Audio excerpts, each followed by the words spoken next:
Assalamualaikum warahmatullahi wabarakatuh. Waalaikumsalam warahmatullahi wabarakatuh. Selamat pagi anak-anak. Selamat pagi, Bu. Guru. Ya, alhamdulillah pada hari ini kita dapat bertemu kembali dalam proses belajar mengajar seperti biasanya. Sebelum memulai proses pembelajaran, kita siapkan kelas terlebih dahulu ya. Ketua kelas tolong dipimpin kelasnya ya untuk memulai pembelajaran dengan berdoa terlebih dahulu. Rajuding, tolong dipimpin doa teman-temannya nak. Iya Bu Guru, ya teman-teman sebelum kita memulai proses pembelajaran, marilah kita berdoa sesuai kepercayaan dan agama kita masing-masing. Doa dimulai. Doa selesai. Ya, alhamdulillah, mudah-mudahan dengan kita berdoa sebelum memulai pembelajaran, kita mendapatkan berkah dari proses pembelajaran ini. Ya, kelas sudah dibersihkan ya? Sudah, Bu. Ya, sudah. Ya, sudah rapi semua. Anak-anak, tolong siapkan bukunya, buku paket, buku tulis, dan sumber-sumber belajar lainnya yang mendukung proses pembelajaran kita pada hari ini. Ya, Bu. Ya, Bu. Anak-anak, bagaimana kabarnya hari ini? Alhamdulillah. Alhamdulillah. Luar biasa. Baik, Bu. Semangat biasa. Ulang ya, saya mau dikompakannya seperti pada pertemuan-pertemuan berikutnya. Oke, saya tanya kembali ya. Bagaimana kabarnya hari ini anak-anak? Alhamdulillah. Baik. Luar biasa. Semangat. Ya, kita harus semangat untuk memulai proses pembelajaran ini. Baiklah anak-anak, Ibu absen dulu ya. Bahring. Hadir, Bu. Rukmini. Hadir, Bu. Erlis. Hadir, Bu. Ya. Rajudin Nur.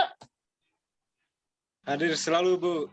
Ya, alhamdulillah ya. Sepertinya hari ini semuanya sudah hadir ya. Ya, baiklah anak-anak. Pada pertemuan sebelumnya, Ibu itu sudah sampaikan tentang materi yang akan kita pelajari pada hari ini. Mengenai tentang materi yang kita pelajari hari ini, anak-anak masih ingat tentang materi bab 1 yang kita pelajari tentang perumusan dan penetapan Pancasila sebagai dasar negara. Dasar negara itu dibahas pada sidang PUPKI. Nah, yang sekarang yang akan kita pelajari yaitu tentang perumusan dan pengesahan Undang-Undang Dasar Negara Republik Indonesia tahun 1945, yang mana pada pembahasan sidang BPUPKI itu membahas tentang rancangan Undang-Undang Dasar. Nah, adapun manfaat dari mempelajari materi perumusan Undang-Undang Dasar ini, yaitu coba Rajuding Nur bisa menyebutkan apa manfaatnya dari mempelajari tentang perumusan Undang-Undang Dasar? Iya Bu, setelah kita belajar hari ini, kami sebagai siswa akan mempelajari tokoh-tokoh perumus salah satunya ya. Kami juga akan mempelajari sidang-sidang BPUPKI, dan kami akan mengenal tokoh-tokoh yang akan disebutkan nanti Bu. Ya. Terima kasih Bu. Iya, jadi seperti ini ya, dalam pembelajaran materi perumusan Undang-Undang Dasar ini, kita itu dapat menumbuhkan kesadaran berkonstitusi kita, terus kita dapat menghormati jasa para pendiri negara yang telah merumuskan Undang-Undang Dasar 1945. Karena pada hari ini kita belajar tentang perumusan Undang-Undang Dasar, berkaitan dengan materi pada pelajaran di bab 1 itu, anak-anak masih ingat apa kepanjangan BPUPKI?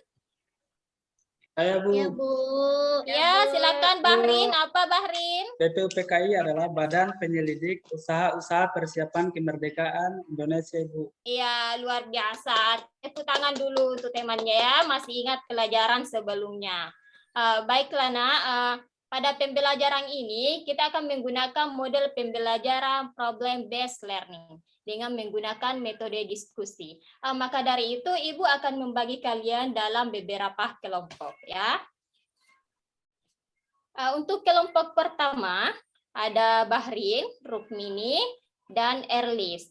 Kelompok kedua ada Rajudin Nur, Suwarni, Ismawati, dan Sabri. Kemudian pada kelompok ketiga itu ada Rizal, Suryanti, dan Iksan. Silakan anak-anakku bergabung dengan teman kelompok masing-masing. Ya, Bu. Ya, sudah bergabung ya. Baiklah anak-anak, saya akan menjelaskan materinya terlebih dahulu. Silakan anak-anakku perhatikan tayangan yang Ibu tampilkan pada PowerPoint.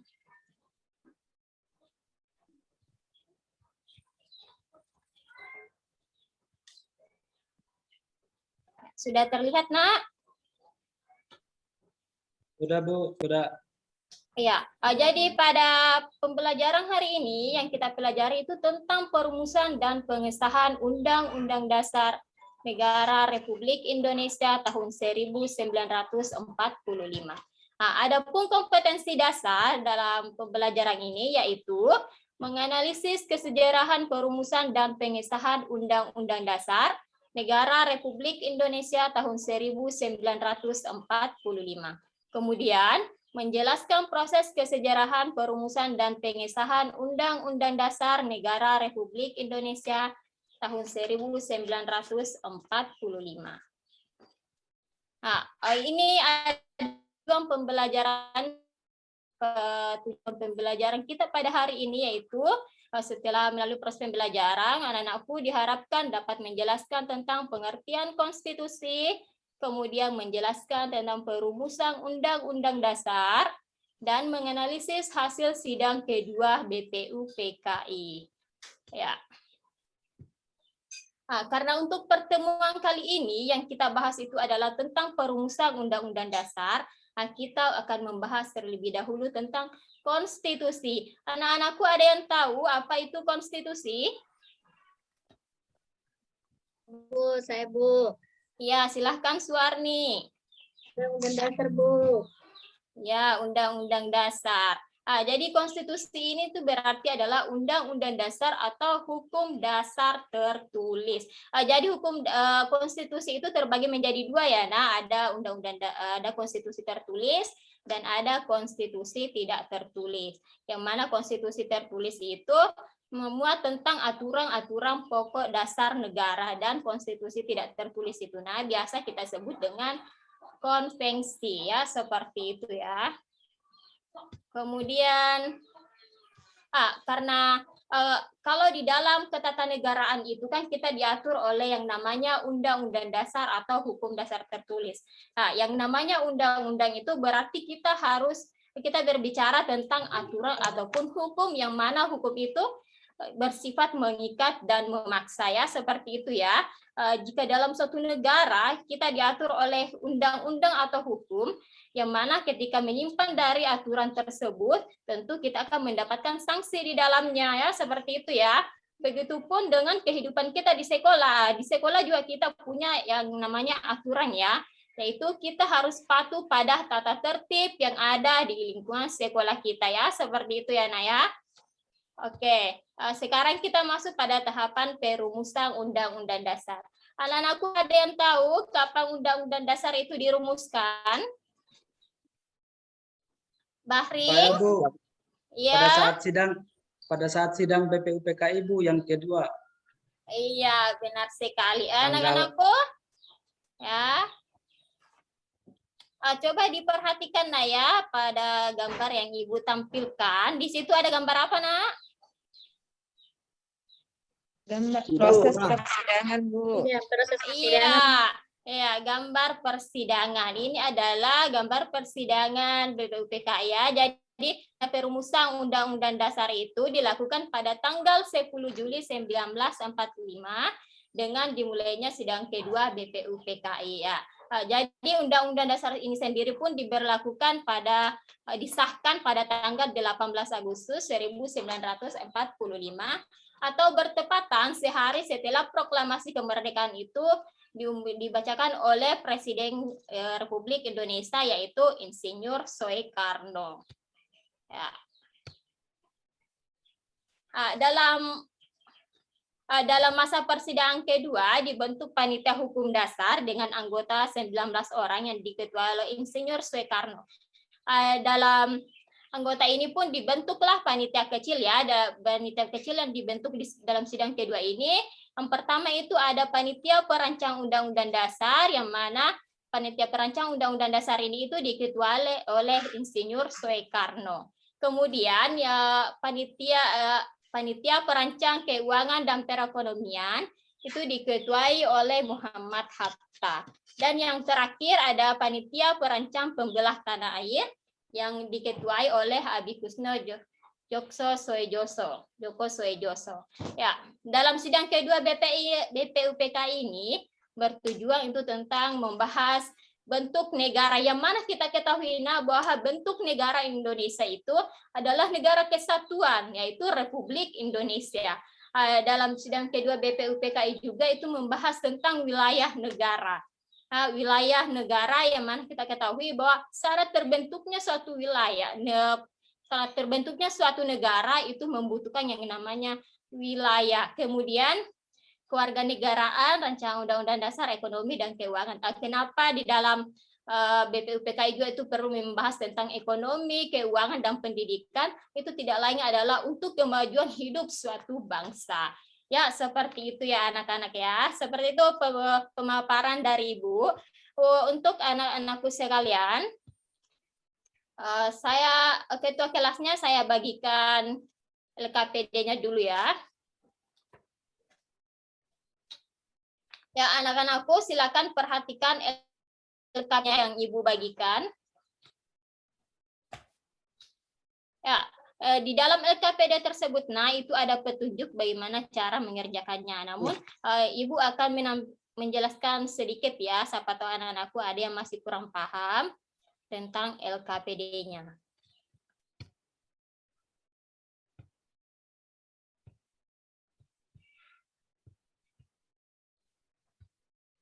Nah, ini ada LKPD anak-anak, jadi silahkan didiskusikan topik materi yang ada pada LKPD. Kemudian silahkan analisis materi yang ada dalam LKPD tersebut.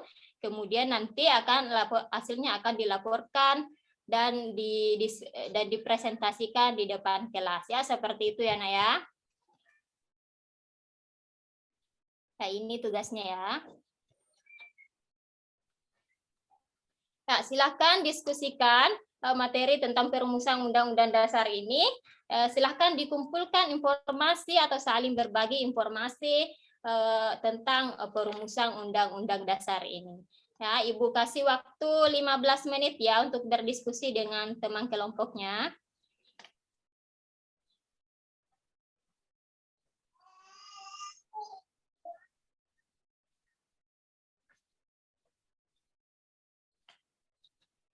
Ya, dari data yang dikumpul, nah silahkan dianalisis data yang telah terkumpul, silahkan diidentifikasi masalah-masalah tentang mengenai perumusan Undang-Undang Dasar tersebut ya. Kemudian, nah kalau sudah dikumpulkan datanya, silahkan disusun ya dalam bentuk laporan yang dalam LKPD yang sudah Ibu tadi bagikan.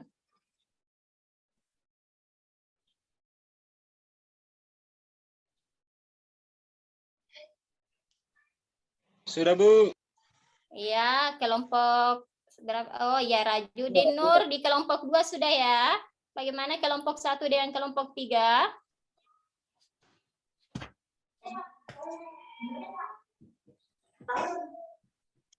Sudah, Bu. Iya, kelompok 1 Bahring sudah juga ya. Kelompok 3 Rizal, Suryanti Iksan sudah Nak? Sudah, Bu. Iya, kalau begitu Ibu mulai dari kelompok 1 ya. Kelompok 1 ada Bahrin, Rukmini, dan Erlis. Silakan Nak presentasikan hasil diskusinya. Baik. Terima kasih atas kesempatan yang diberikan kepada kelompok kami. Setelah kami melakukan diskusi dengan teman kelompok kami dapat menarik kesimpulan, yaitu pada materi perumusan Undang-Undang Dasar 1945. Di situ telah dijelaskan bahwa Undang-Undang Dasar 1945 telah dirumuskan oleh BPUPKI dalam sidang kedua. Kemudian setelah dirumuskan, kemudian dibentuklah PPKI untuk menetapkan Undang-Undang Dasar sebagai dasar negara. Dari penetapan Undang-Undang Dasar ini kita mengetahui bahwa dalam sidang kedua PPKI itu dilaksanakan pada sidang PPKI itu dilaksanakan pada tanggal 18 Agustus dengan hasil sidang yaitu menetapkan Undang-Undang Dasar, memilih presiden dan wakil presiden yaitu Insinyur Soekarno dan Dr. Andes Muhammad Hatta, dan yang ketiga itu membentuk Komite Nasional Indonesia Pusat. Iya. Saja Bu. Iya, beri aplaus dulu untuk temannya ya. Ya, dari kelompok lain mengenai presentasi tadi yang dibawakan teman, apa ada yang mau menanggapi? Oh ya, kita lanjut ke kelompok kedua ya. Tajudin Nur, Suwarni, Ismawati, dan Sabria. Silakan presentasi.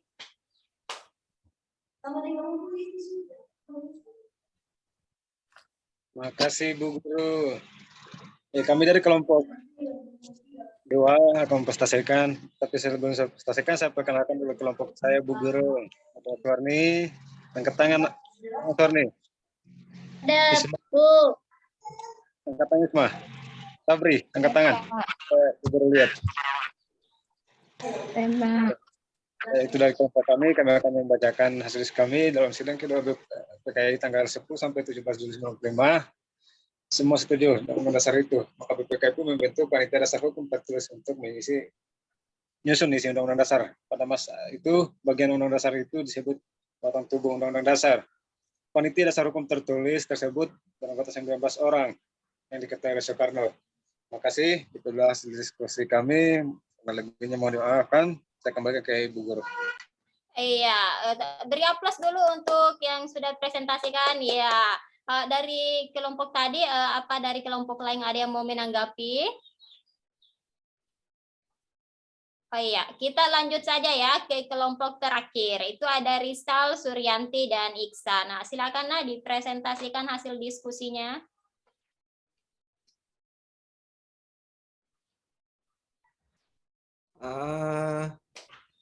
Siapa dari teman-teman ada? Bu. Iya, silahkan Rizal. Kami analisis peran tokoh di LKPD kami itu Bu, menganalisis peran tokoh. Kami dari kelompok 3 memaparkan tokoh yang kami anggap sebagai tokoh yang berperan sangat besar dalam perumusan Undang-Undang Dasar seperti Insinyur Soekarno. Beliau sebagai anggota BPUPKI dan juga sebagai ketua PPKI atau ketua PPKI dan juga sebagai ketua panitia 9 yang bertugas merancang rancangan pembukaan Undang-Undang Dasar yang kemudian hasilnya itu mengusulkan Piagam Jakarta yang disahkan menjadi pembukaan Undang-Undang Dasar 1945 oleh BPUPKI pada sidang yang oleh BPUPKI. Kemudian di sidang PPKI itu ditetapkan sebagai Undang-Undang Dasar. Seperti itu Bu dari kami. Terima kasih. Iya, terima kasih kelompok 3. Beri aplaus dulu sama temannya yang telah presentasi. Iya. Mengenai presentasi tadi, bagaimana anak-anakku? Apa ada yang mau menyimpulkan dari presentasinya? Iksan mungkin mau menyimpulkan dari presentasi kita untuk hari ini? Ya Bu, terima kasih. Jadi dari kesimpulan yang bisa kami berikan adalah BPUPKI atau Badan Penyelidik Usaha-Usaha Persiapan Kemerdekaan Indonesia itu digantikan oleh PPKI, dan dari PPKI itulah hasil sidang yang terdapat itu ada 3, ya kan, seperti yang dibacakan tadi. Dan perlu diketahui bahwa yang merumuskan Pancasila itu adalah Pak Soekarno. Pancasila yang sebenarnya nama pertamanya itu, mohon maaf kalau kami keliru mungkin bisa diperbaiki. Setahu kami Pancasila itu bukan dari kalimat dari Pak Soekarno, tapi saran dari ahli bahasa. Kalau tidak salah nama pertamanya itu Pancadharma. Mungkin dari itu mungkin. Kalau salah saya mohon diperbaiki. Dan oleh ahli bahasa disarankan diganti dengan Pancasila. Sampai sekarang nama Pancasila itu dipakai. Terima kasih Bu. Saya kembalikan. Iya. Oke, demikian ya untuk diskusi kali ini yang mengenai tentang perumusan Undang-Undang Dasar itu, di mana perumusan Undang-Undang Dasar itu dimulai pada sidang kedua BPUPKI, yaitu pada tanggal 10 Juli 1945. Untuk di akhir pembelajaran ini, apakah anak-anakku sudah mengerti tentang materi yang telah disampaikan? Apa sudah mengerti atau belum? Ya Bu, ya. Sudah ya. Bu. Baiklah. Selanjutnya untuk mengetes apakah anak-anakku memang benar-benar sudah mengerti, saya tanyakan kembali ya. Ya, Suryanti, tadi perumusan Undang-Undang Dasar itu tanggal berapa, Nak?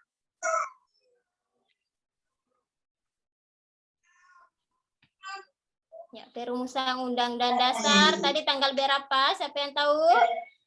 Saya Bu. Iya, tanggal berapa, Bahrin? Tanggal 10 sampai 17 Juli Bu untuk perumusan dalam sidang. Iya, tanggal 10 ya. Anak-anak, sebelum selesai Ibu keluar dari pelajaran ini, Ibu akan memberikan tugas ya. Silakan anak-anakku buka di halaman 81 ya di buku paketnya.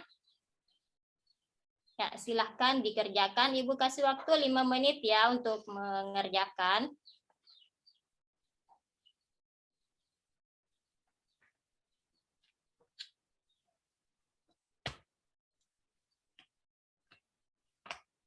Bu, sudah selesai, Bu. Selesai, Bu. Ya, sudah selesai? Ya, Bu, sudah Iya, selesai. coba dikumpulkan. Ibu mau lihat sebentar, beberapa orang mungkin bisa Ibu lihat dulu jawabannya ya.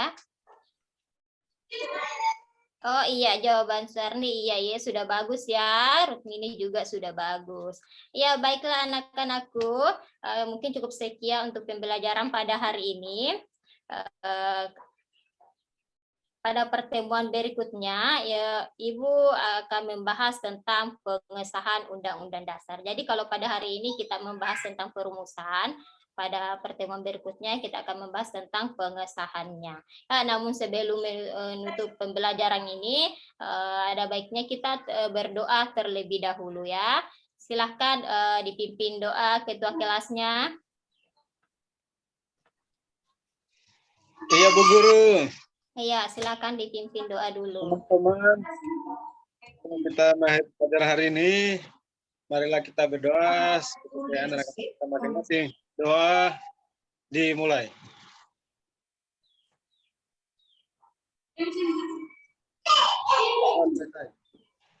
Ya, alhamdulillah. Demikian untuk pertemuan hari ini.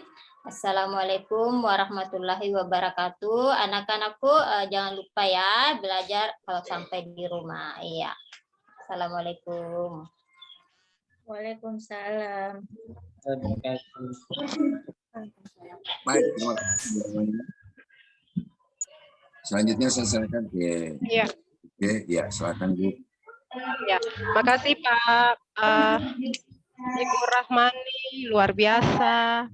Hari ini sudah tampil dengan baik.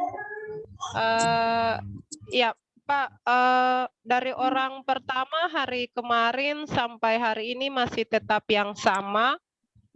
Bapak Ibu jujur aja, salah satu instrumen, Pak minta maaf ya. Ya. Salah satu instrumen untuk menilai itu melakukan persepsi beberapa permasalahan aktual yang berkaitan dengan topik pembelajaran. Jadi selama saya ada dengan Bapak Ibu, permasalahan faktual itu tidak terlihat sampai ini.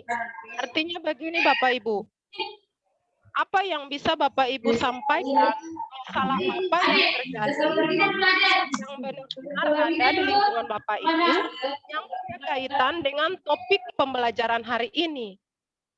Supaya stimulus siswa untuk mengenali masalah dan akar masalah itu dia terlihat. Sehingga ketika Bapak Ibu sampaikan tujuan pembelajaran, anak-anak punya motivasi, oh iya, dengan adanya stimulus tadi, dengan apersepsi tadi, mereka bisa bersemangat untuk mencari akar permasalahan, kira-kira tujuan pembelajaran sebentar ini yang kita capai itu apa. Jangan kita terus-menerus menyampaikan bahwa pembelajaran kemarin itu seperti apa. Hari ini kita lanjut ya, dengan tujuan pembelajaran ini. Berarti anak hanya mendengar, menyimak, dan sebentar mereka akan mendapatkan apa yang sudah ditampilkan lewat media. Itu yang pertama Bapak Ibu. Yang kedua, saya saran Bapak Ibu supaya jangan bolak-balik tampilkan media dan LKPD. Sebaiknya dalam media itu langsung aja Bapak Ibu tampilkan LKPD. Supaya selain membagi LKPD di kelompok, anak bisa tak melihat ke depan di layar yang ada, infokus yang ada, oh iya LKPD-nya ada di sana. Nah, setelah itu selesai presentasi, kesimpulan dari guru juga itu bisa ditampilkan lewat media tadi. Sehingga anak-anak memang paham betul sesuai dengan tujuan yang ada sampai dengan kesimpulan yang ada. Jadi saya berharap untuk media yang ada, sintak dari setiap proses yang ada pada RPP yang Bapak Ibu tampilkan. Jangan hanya memaparkan bahan ajar atau materi saja. Kalau bisa ada LKPD juga, supaya bisa dikontrol.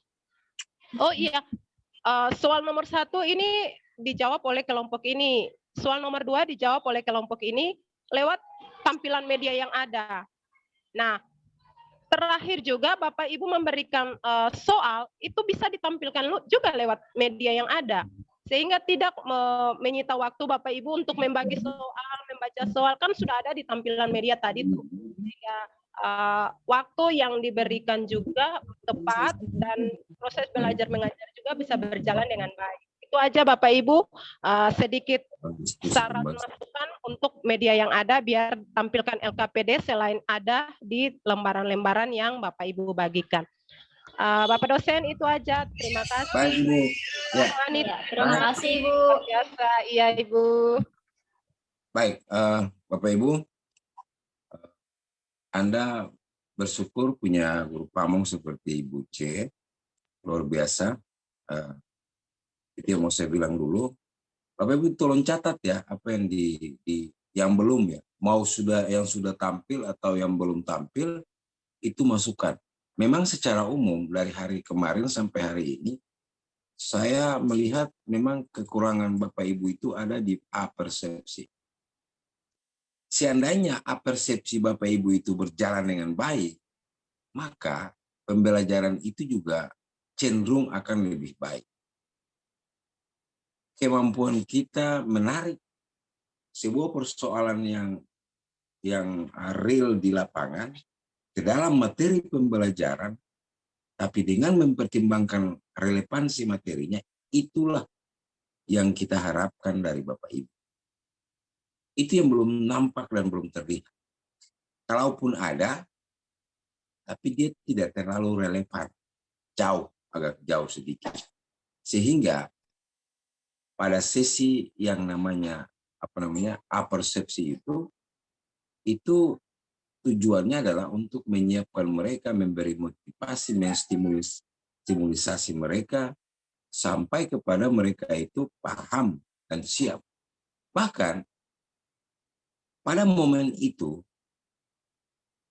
Anda diharapkan dapat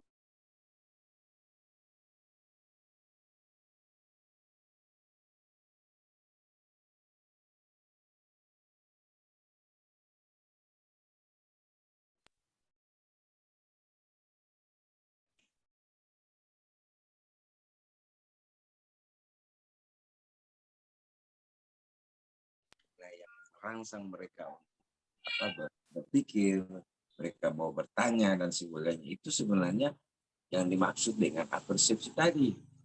Kita menyiapkan mereka untuk belajar, kita memotivasi. Di balik itu ada harapan supaya motivasi mereka itu yang utama. Itu motivasi. Jadi Bapak Ibu, secara garis besar memang saya lihat mulai dari sisi materi dan sebagainya itu sudah bagus.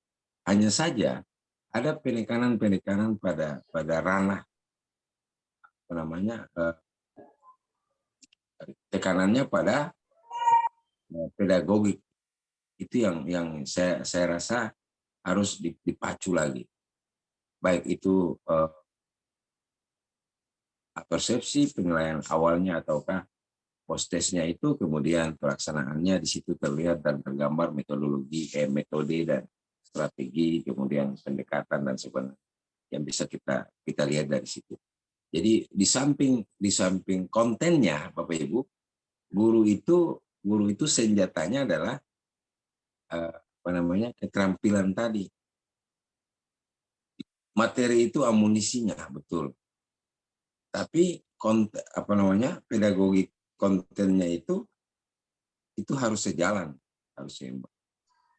Kenapa? Kita ini sebenarnya dipersiapkan untuk mengkomunikasikan sebuah pengetahuan, keterampilan atau sikap kepada peserta didik kita. Kalau kita mampu menjelaskan itu dengan baik, kita mampu untuk mentransfer pengetahuan itu dengan baik, maka sebenarnya pembelajaran itu sudah bisa dikatakan pembelajaran yang baik ya.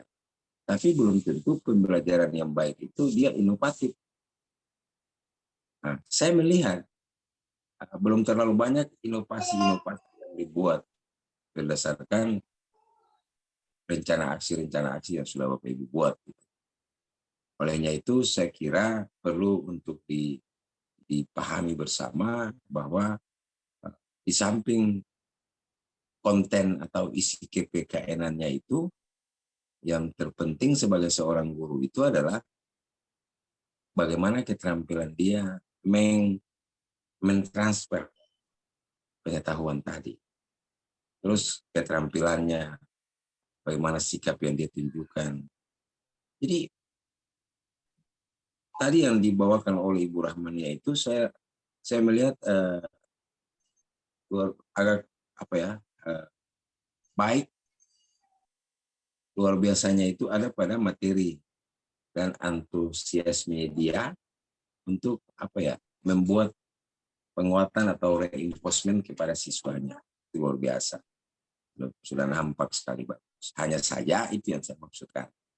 Saya dan Ibu C barangkali punya pendapat yang sama bahwa dari kemarin sampai sekarang itu persepsi itu belum terlihat. Padahal sebenarnya kalau Bapak Ibu mampu melakukan apersepsi 5 menit atau 7 menit saja, itu sudah sangat bagus. Kalau Bapak Ibu langsung masuk. Tapi saya lihat, memang dari tadi cuma menanyakan materi yang kemarin dan sebagainya. Apersepsinya itu yang tidak relevan atau belum muncul bahkan sama sekali. Jadi nanti Bapak Ibu pelajari video-video pembelajaran teman-teman yang lain yang sudah di-upload di YouTube, bagaimana persepsi dia. Ya, bagaimana dia membagikan perhatian dia ke semua peserta didik dia. Bagaimana tanggapan dia terhadap jawaban-jawaban yang diberikan oleh peserta didik. Sebenarnya banyak persoalan di situ, tapi kita hanya memfokuskan di pembukaan, kemudian pelaksanaan dan mungkin di pembukaan kita lihatnya yang itu, sebenarnya di pelaksanaan masih banyak juga, tapi karena ini formatnya adalah peer teaching ya, jadi kami masih memaklumi ini. Bapak Ibu bisa belajar lagi, bisa menambah pengetahuan. Baik, dengan demikian Ibu Rahmania, terima kasih Bapak Ibu sudah mempresentasikan peer teaching hari ini. Saya Terima kasih lanjutkan juga Pak sarannya. Ya.